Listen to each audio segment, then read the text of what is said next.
Welcome to Bollywood life. और आज हम बात करने वाले हैं रूपाली गांगुली के सुपरहिट शो अनुपमा के बारे में। जैसा कि आप जानते हैं कि अनुपमा को गुस्सा बहुत आता है। जब जब उसे गुस्सा आता है तब तक वो हाथ में डंडा उठा लेती है।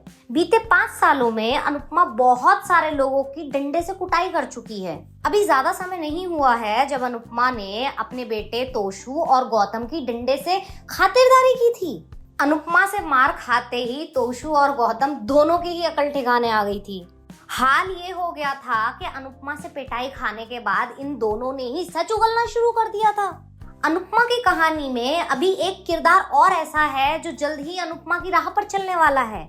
ये किरदार भी अनुपमा की तरह हाथ में डंडा उठाएगा और अपने दामाद की अच्छे से कुटाई करेगा। अब आप कहेंगे कि यहाँ पर हम किसकी बात कर रहे हैं? भाई यहाँ पर बात की जा रही है अनुपमा के प्यारे लाडले तोशु की।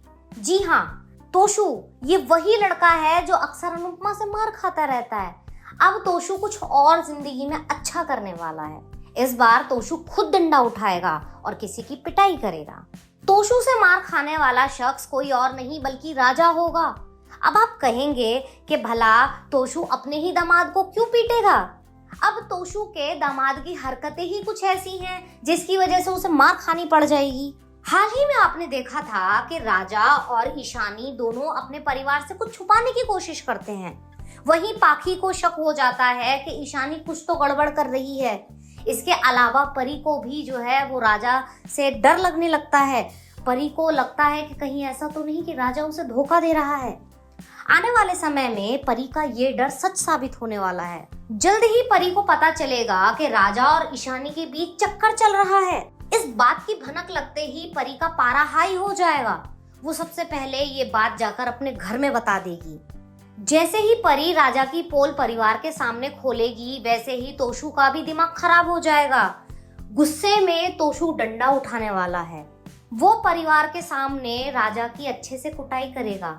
तोशु जानने की कोशिश करेगा कि आखिर परी ने ऐसा क्या किया है जिसकी वजह से राजा उसे धोखा दे रहा है और ईशानी के साथ जाने की कोशिश कर रहा है। घर में होने वाले इस हाई वोल्टेज ड्रामा को देखकर तो अनुपमा का भी दिमाग खराब होगा। अनुपमा को भी समझ नहीं आएगा कि ईशानी आखिर अपनी ही बहन का घर क्यों उजाड़ने की कोशिश कर रही है। ऐसे में दोनों परिवार मिलकर सर पे आई इस मुसीबत से बचने के बारे में सोचेंगे। उनको समझ नहीं आएगा कि किस तरह से ईशानी और राजा को अलग किया जाए। कहना गलत नहीं होगा कि अनुपमा की कहानी में जल्द ही एक नया बवाल खड़ा होने वाला है। बॉलीवुड और टीवी की ऐसी ही खबरें जानने के लिए देखते रहिए बॉलीवुड लाइव।